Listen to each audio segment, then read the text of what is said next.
Yo, great freaking Tuesday. Alright, people. We're live. We made it. We made it. It's another day. Russia ain't go crazy. Thank you, Putin. It's wild out here, man. When you subscribing to all this, misinformation, disinformation, manipulation, control, it gets wild out here. Because they hated knowledge and did not choose the love of the Most High. Look at what we're dealing with today now. People want to disregard knowledge. They want to disregard wisdom. They want to behave as though, they know it all. But in reality, they know nothing. But they can't admit it. Yo, check it. It's a great day on this first day of March. We made it. We're alive. It's the first day of March, yo. 31 days in this month. It is awesome. My little nephew was complaining because they don't got no vacation this month. I was like, bro, appreciate it, all right? It's a great day. It's a great day. Got a headache right now. Got a light headache. I was not really feeling like doing this right now. I didn't even get my numbers done today. I did go to the gym. I trained from about 11 till 12:30, and then from about like 101 to like 140 something, I was in the pool just swimming, just going back and forth. I was able to get like 500 meters for the first time ever, I think. I don't know. So I'm feeling a little whatever about myself for that. It was the second day in the pool and just felt a little more smoother. Looking forward to tomorrow. Hopefully we don't wake up with this headache. We're able to sleep it off. Sometimes they start, man, and they last a week. So hopefully this is not one of those. Hopefully it was just because of the sparring. Sparred yesterday. My consciousness told me don't spar today, but my ego was like, just do it. Don't look like a bitch. So, from now on, we're not going to spar. If my consciousness tells me don't spar, I'm not sparring. Like, I'm not doing it. I get enough work from hitting bags and from doing pad works. I really don't get a lot from sparring except headaches. That's it. All it takes is like one punch to my head and I'll have a headache. So that's why in most of my fights, if you go and watch them, you won't see me getting hit in the face a lot. I barely get hit in the face, to be honest. I'm a completely different individual once I get in the ring. I feel it. I feel my energy change instantly the moment that I step in the ring. And it becomes even more crazy the moment the bell rings and it's time to go. And I'm not the only one, A lot of people that have trained with me, that have worked with me, that then see me fight, they have told me like, yo, you didn't look like your normal self in there. And it's like, yo, listen, when I'm in the ring, that's no longer me, man. That's the Almighty. That's the Almighty working through me, man. That's the Almighty doing whatever it's got to do that day, you know what I'm saying? Displaying whatever it's got to be displayed, Because I honestly, the things that I suggest, the suggestions that I make, the wisdom that I try to bring forth through the information that I seek to give, to share, it's not something that, like I said, it's very, very few times that I just do whatever the fuck I want to do. When I curse, when you hear me cursing, that's me doing whatever the fuck I want to do. All right, that's not higher self. That's the devil in me. All right, that's the devil in me, taking advantage of the fact that I have the liberty of choice to do as I wish with my life. You know what I'm saying? Be it good or bad. It's my decision what becomes of my life. Just as it is your decision what becomes of your life. Nobody is to blame for what becomes of our life but us. You get what I'm saying? We are the kings of our own life. We can also submit to something greater than ourselves and live a, if you do it right, very easier life. Semper Fi, devil. Semper Semper Fi. Alright, Devil Dog, Tough for Hunting. You already know what it is. Marine Corps gang.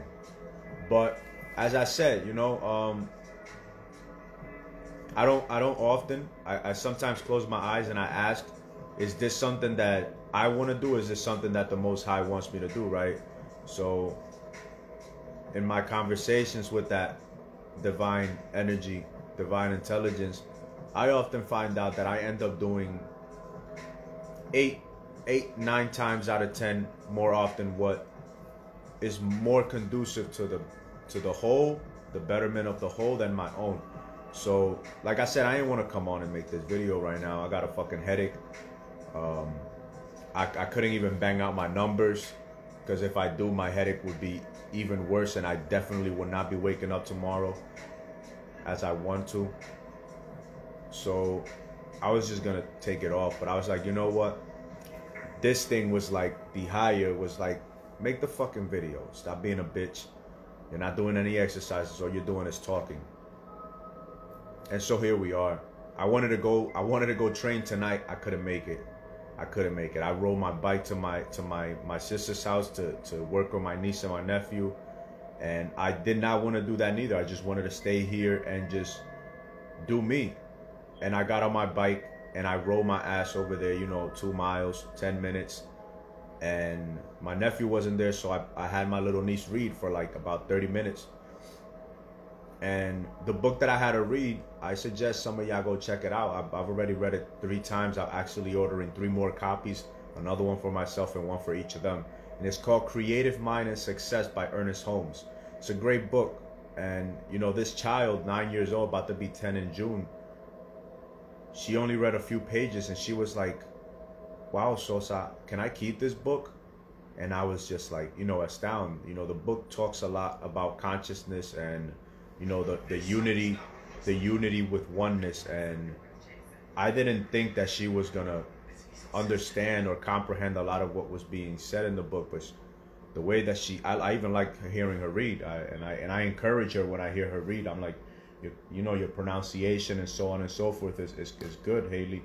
You know, read out loud. I have my nephews all read out loud so that their articulation and their comprehension and everything just becomes better, because that's how I learned myself. But it was dope. I didn't want to go there. I had her read and it was awesome. My mother ended up coming and she ended up sitting. I had her wait till my little niece was done. I was like, nah, don't take her yet. She's got to finish reading. Absolutely, it's time to have the kids learn, you know. And then my nephew came from school, and as I'm sitting there like really procrastinating, not wanting to go to the gym because I feel this headache just brewing in the back of my mind, and I still gotta ride like another 20 minutes right to the gym on a bike, right? I got rid of my car like 2-3 years ago. That shit shit the bed, and I just kept it humble. And as I see my little nephew on the phone, I'm like, yo, Flady, what are you doing? And he's like, oh, on the phone. And I was like, yo, come over here, grab this book, sit down and read. Like I always tell him, it's very easy to do the easy things. It is very easy to do the easy things. Just as I talk to myself, I talk to my nephews, I talk to my nieces the same way. But I also make it clear to them, like, yo, don't ever take my tone as though you can't ever come to me with any kind of questions. You know what I'm saying? Like, none of my nieces, none of my nephews here that know me personally, they don't call me Uncle Sosa or nothing. My nephews call me Joan by my first name. My nieces call me Sosa by my last name, which is funny. But I try to be, you know, down to earth with them. Like, you know, I try to build a very, you know, open relationship, but at the same time, they know Sosa's not the uncle to fuck with. You know, like, if he says do something, they do it. And that's why, you know, sometimes I say, like, some people will say, like, oh, your kids, they can't be your friends. You can't be a parent and a friend to your child. And it's like, you can be a human. You don't have to be a kiss ass or a nice or an overly nice individual. You can be human to your children. You know, there's a time to play, and there's a time to work. And you know, we as adults, we should understand how to communicate with children, because at the end of the day, we were children, right? And there were many times where we wanted to be treated like, you know, like we were trusted to do the things that we were told to do, right? So I aim to impart that same, you know, way of thinking into my nephews and nieces, and even my nephew. As my nephew was reading the book, he read one aspect of what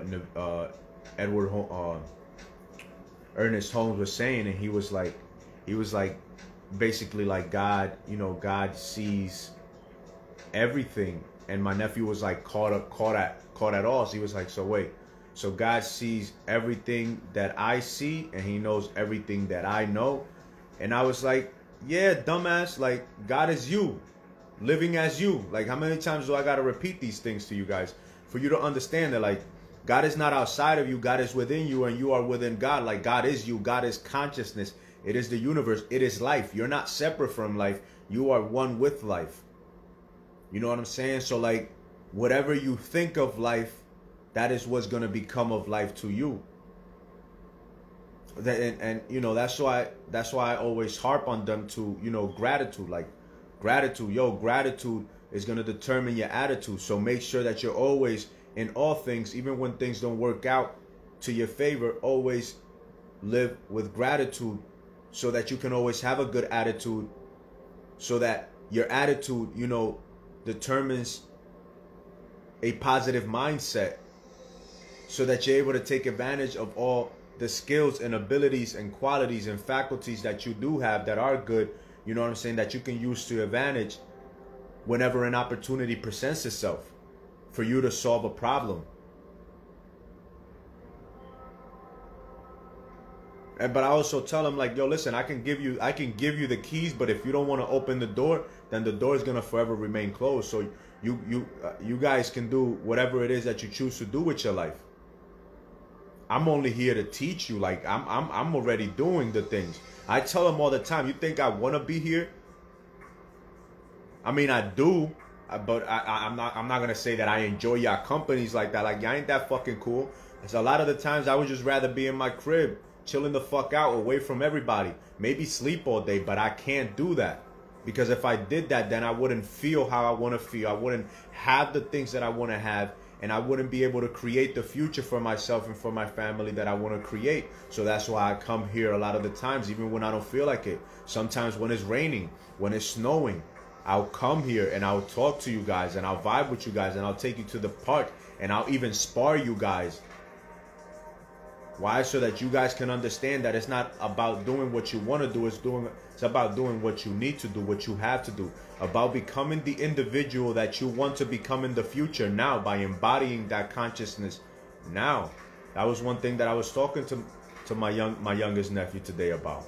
You know, he's about to be 14 in June. I was like, yo, the person that you want to be 5, 10, 20 years from now, you got to embody that consciousness right now. The mindset that individual has 5, 10, 20 years from now, you got to begin to think of the qualities, the mindset, the core values, the core principles that individual has, that you has 20 years from now, 10 years from now. You got to think about what they are now, so that you can begin to do those things. What are the habits that individual is entertaining? You know what I'm saying? What kind of rituals is he creating for himself? And I love it, because I go to my sister's house, and my youngest nephew, I still sometimes I'll throw like little innuendos to my oldest nephew. He's about to be 19 in May. But my little nephew's bedroom is always neat. You know, his bed is always made. But these are things that I've been like drilling in for like the past 7 years since leaving the Marine Corps. It'll be 8 years this August. And when I left the Marine Corps, I was a lot worse than, you know what I'm saying? Like, right now, I'm chilled the fuck out. I'm cool. You know what I'm saying? The universe has humbled me, right? A lot of lessons to be learned. But, yo, life is what we make it, you know? To know wisdom and instruction, to perceive the words of understanding, 8. To receive the instruction of wisdom, justice, judgment, and equity. To give prudence to the simple, to the young man knowledge and discretion. A wise man will hear and increase learning, and a man of understanding will attain wise counsel. To understand a proverb and an enigma, the words of the wise and their riddles. The mindfulness of the Most High is the beginning of knowledge, but fools despise wisdom and instruction. Boom, yo. Proverbs 1. Today is March 1st. You know what I'm saying? So today we read Proverbs 1. I've been doing this. This will be my first year total, right? I started it last year, like around January, I'm lying. I started like around 2000, December 2000, November, December 2000. I started reading the Proverbs of Solomon from the Bible, right? I started reading a proverb each day, one per day. And I completely solidified it and made the decision that this was a tradition or a ritual or a goal that I was gonna set for myself for the next five or 7 years, right? Just like doing the crazy shits that I do on my Saturdays, carrying the pack or whatever it is that I choose to do. But that's today's proverb, all right? To know wisdom and instruction, you must be mindful, respectful, loving, and trusting of the Most High, which is the inner lying fabric of your mind.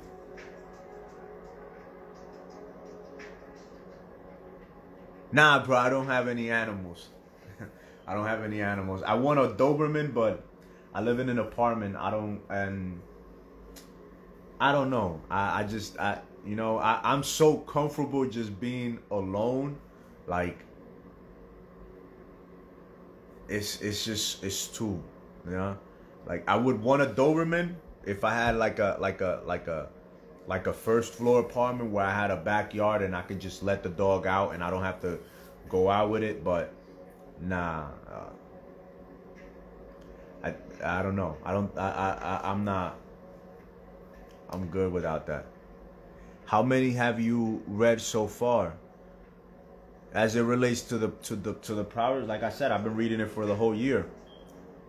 I go through the whole book of Proverbs in 1 month, right? So each day is a proverb, and you just repeat it at the beginning of each month. You just repeat it, right? So like February 28th, February had 28 days this month. So what happened? Yesterday I read from Proverbs 28 all the way to 31. Right? On the days that have 31 days, obviously one proverb per day is read. Right? Tomorrow is Proverb 2. Proverbs 2.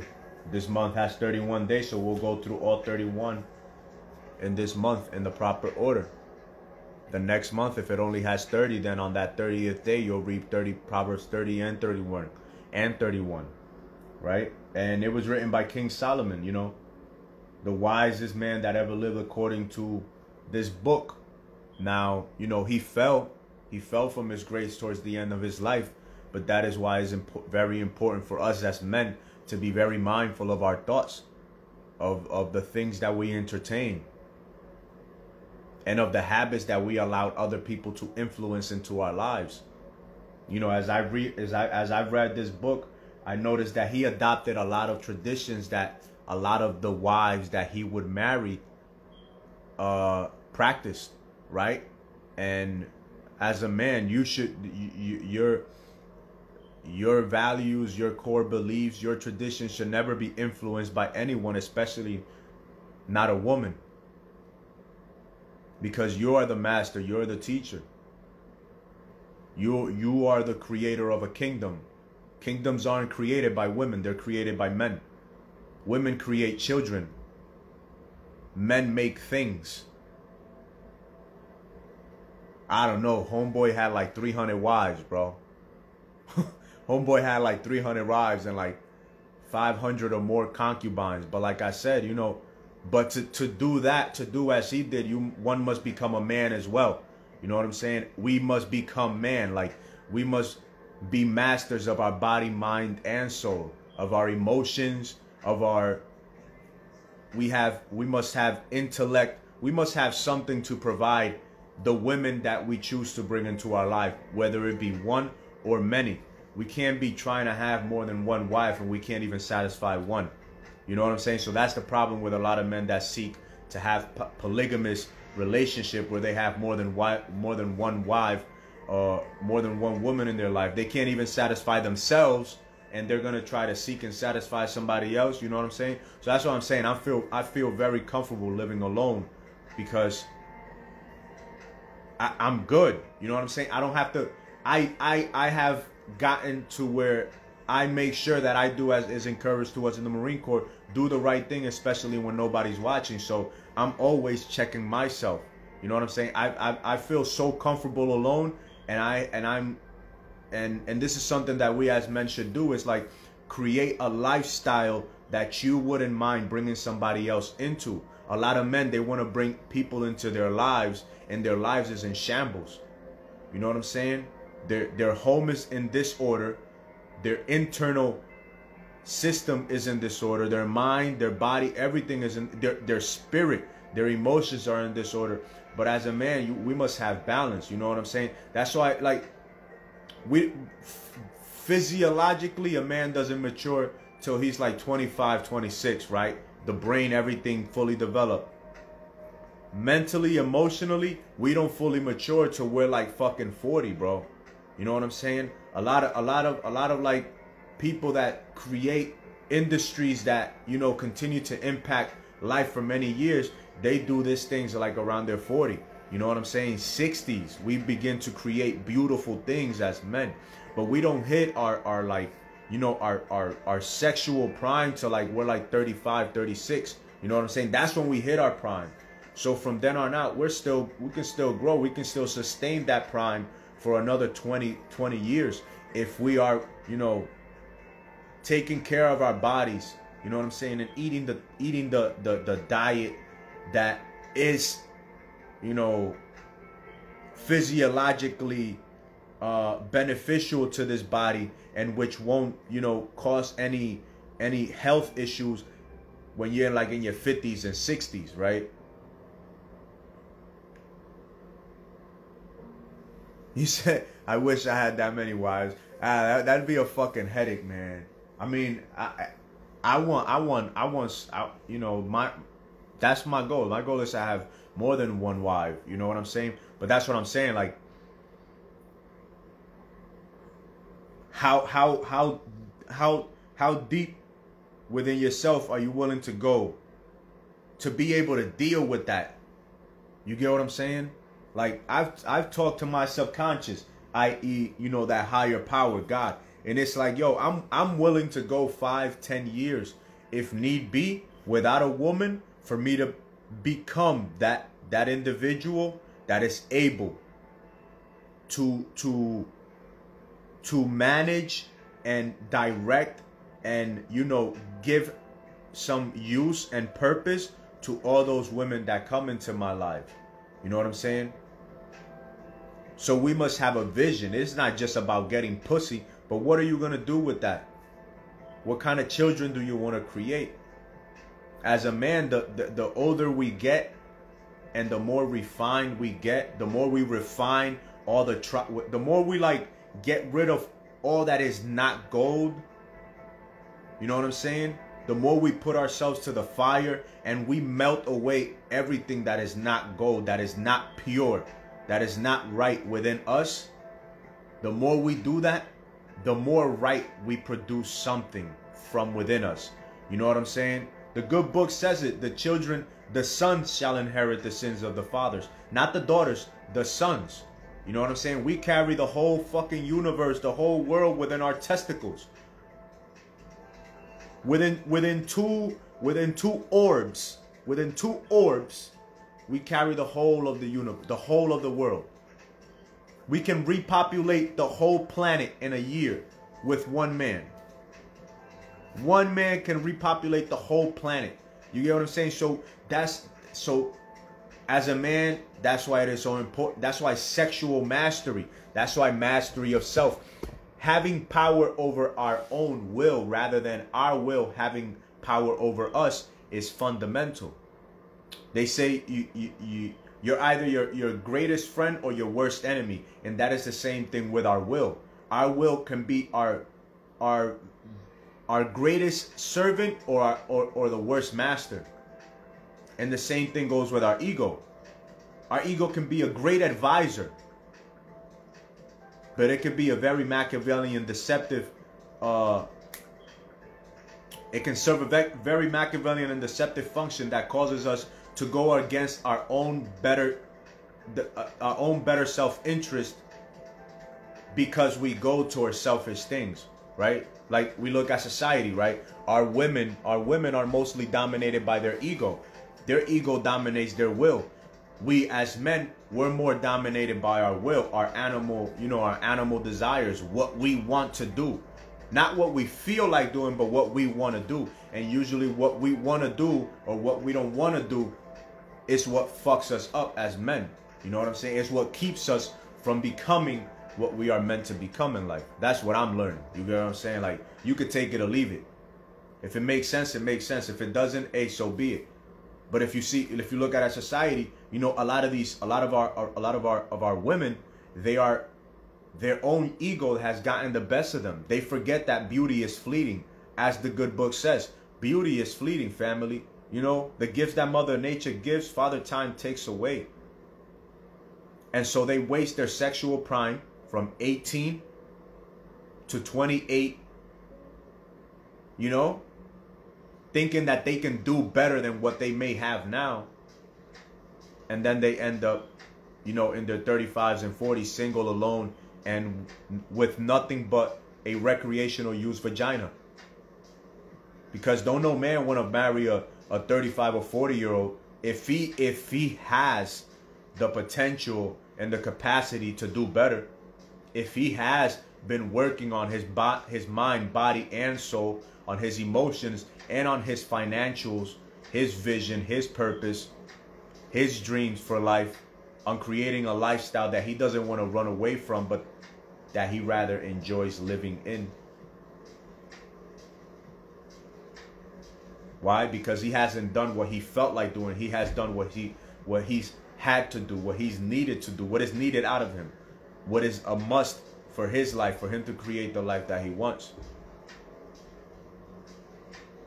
Absolutely, quality over quantity. That's why I say I'll go 10 years. I'll go 5 years. I'll go 10 years.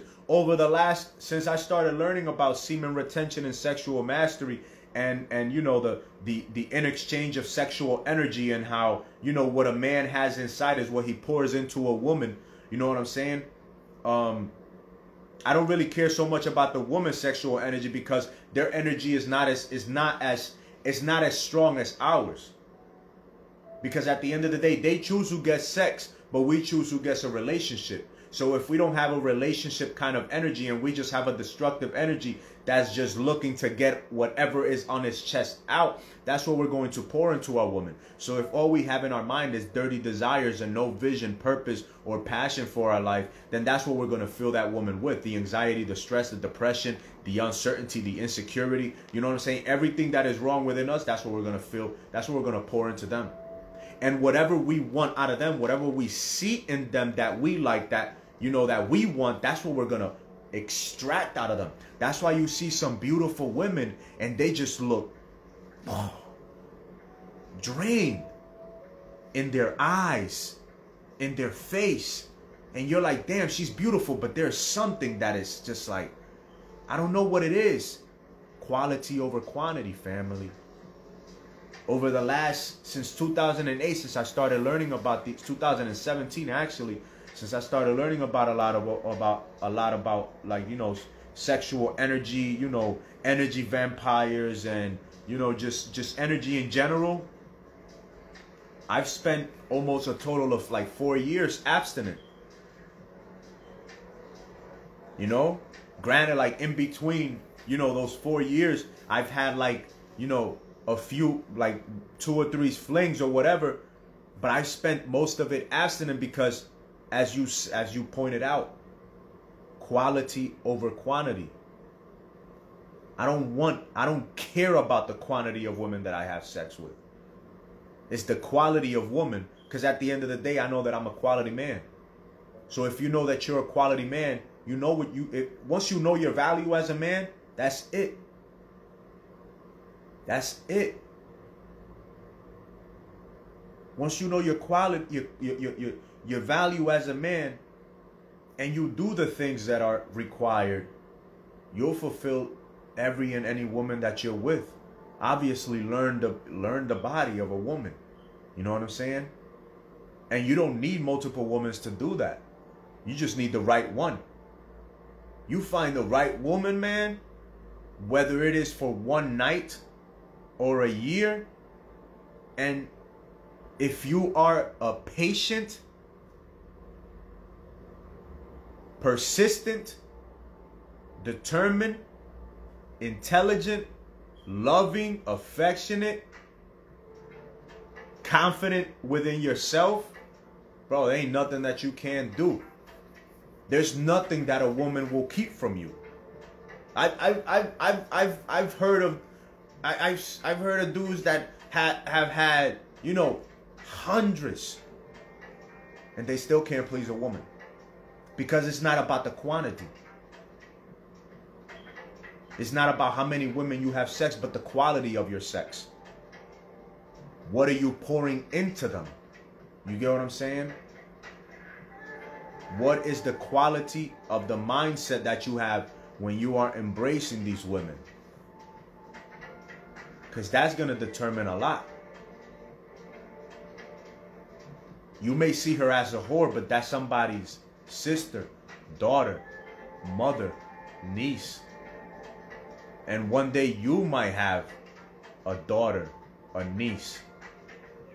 You have a mother. So, I mean, this is something that has always been in the back of my mind, right? Like, this is why I've never been like a really, like a shitty dude, right? Because I'm like, damn, I got a mom. You know, what if this, you know, what if this was my, you know, what if this was my daughter, my niece? Like, I'm not going to do that shit. What, like, and if I was somebody else, like, I wouldn't wish, I don't want to do something to somebody else that I wouldn't wish upon my own.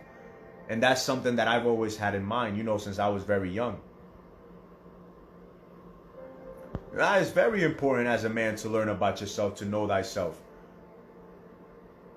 You know, if you're a short dude, you're a tall dude, whatever it is, you got a small penis, you got a lot, like whatever it is, just know what you can provide, and don't be scared to work on yourself as a man, bro. Don't ever be scared to work on yourself. Don't ever be scared to seek out advice and to watch videos and to read books on how to become better, how to become a better lover, a better friend, a better brother, a better, you know, son, a better servant to society. At the end of the day, all we've been born to do is serve, right? So be a good servant in whatever field of endeavor you find yourself having to serve. And everything, just always seek to do your best, nothing more and nothing less. I mean, that's how I see it. That's how I see it. You know, when I was in the Marine Corps, I always wanted to be the best shooter. Even if I wasn't the best, I always wanted to be the best shooter. When I train as a fighter, I don't look at somebody else that might be doing it better than me. I just try to be my best. And if I see somebody else doing something that I'm doing wrong, I'm like, I'll look at somebody else and I'm like, let me see how they're doing it. Okay, so that's how you, and then I'll go about adjusting that. But that's all it is. Life is about growth. Life is about growth. Yo, No Better Time 32. Yo, oh shit, that's my boy Maurice. Que lo que, compay. My guy. My guy in Florida. Yeah, man, life is good, man. And the children are the answer. The children are the answer. They need to know what we didn't know, what we wish we knew. That's really where it's at. They need to know what we wish we knew. and what they should know, respect the you know, respective of their gender and their age, obviously. That's the only way we're gonna solve all this bull crap that's going on around the world right now. Honestly, it ain't gonna happen in one generation, that's for sure.